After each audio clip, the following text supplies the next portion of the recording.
حضرت ابن حجر نے الزواجر کے اندر ایک روایت لکھی ہے. وہ فرماتے ہیں جو شخص نماز ترک کرتا ہے اس کو بہت ساری رسوائیاں ہیں.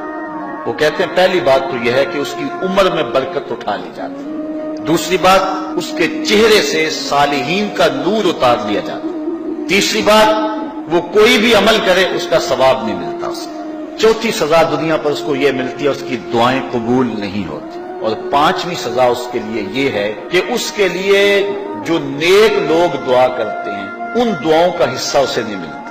مومن نیک سحری وقت اٹھ کے دعا مانگتے اللہ پوری امت پر کرم کر دے تو یہ بھی امت میں شامل ہے.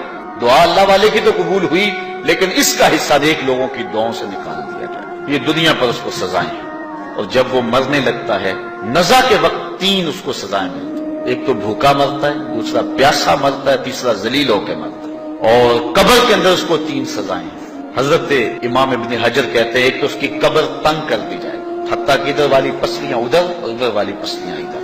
دوسرا اس کی قبر میں آگ ڈالی جائے گی. جو اللہ کی حضور نہیں جھکتا اس کی قبر اس لائق ہے کہ اس میں آگ ڈالی جائے. اور تیسری اس کے اوپر ایک اژدہا مسلط کر دیا جائے گا جس کا نام ہے شجاع الاقرع.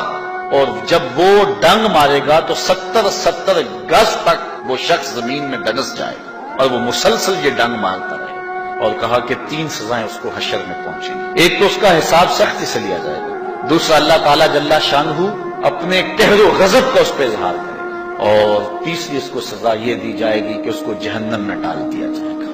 میں اور آپ آج کی اس بزم میں یہ پختہ عزم کر کے اٹھیں کہ آج ہم خود بھی اور اپنی اولاد کو بھی اپنے دوستوں کو بھی.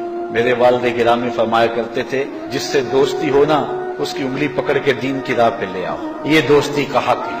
اس کے لیے آپ بہت کچھ کرتے ہیں لیکن اگر اس کو دین نہیں دیا تو کچھ بھی نہیں دیا. کوشش کرو میرا دوست ہو اور جہنم میں جائے. والدین بچے کے مستقبل کے لیے کتنی کوشش کرتے ہیں, لاکھوں روپیہ لگاتے ہیں مستقبل ٹھیک ہو جائے. یونیورسٹیوں کے اندر کالجوں کے اندر کتنی بھاری فیسیں بھرتے ہیں. میں نے دیکھا بوڑھا باپ اپنی کمر پہ بوریاں لاد کے مزدوری کرتا ہے. مائیں اپنا زیور بیچ رہی ہیں کہ اولاد پڑ جائے. میاں اتنا کچھ کیوں کر رہے ہو جی مستقبل ٹھیک ہو جائے. یہ مستقبل کتنا ہے 20-25 سال کا. اور جو اصل مستقبل ہے اس کی فکر ہی نہیں کسی. اصل مستقبل تو وہ ہے. اللہ اکبر. کسی کا انٹرویو ہوتا ہے لوگ کہتے ہیں جناب دعا کرو کہ اس انٹرویو میں وہ کامیابی سے گزر جائے. میں کہتا ہوں جب قبر میں اترتا ہے پھر کسی نے آ کر کبھی نہیں کہا کہ دعا کرو مشکل گھڑی آ گئی ہے خیریت سے گزر جائے. اصل امتحان تو یہ ہے. اگر اس امتحان سے گزر گیا تو کامیابی اور بامرادی. یہ تھوڑا سا مستقبل دنیا کا اس کے لیے ہم کتنے پیسے لگا دیتے ہیں. سب کچھ اولاد کو آتا ہے, ہر شے فر پڑھتے اور بولتے ہیں, دعائے قنوت بھی نہیں آتی ہوتی. تو ہم اپنی اولاد کے لیے دین کا تحفہ اس کو کبھی نہ چھوڑیں.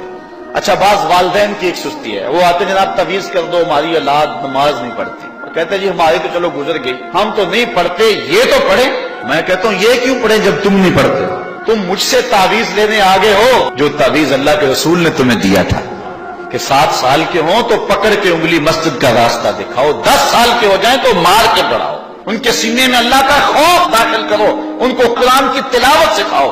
علموا اولادکم 3 خصال, اپنی اولاد کو 3 چیزیں سکھاؤ. حب نبیکم, ایک اپنے نبی کا پیار سکھاؤ. وحب اہل بیتہ, رسول اللہ کے اہل بیت کا پیار سکھاؤ. وتلاوت القرآن, اور قرآن کا پڑھنا سکھاؤ.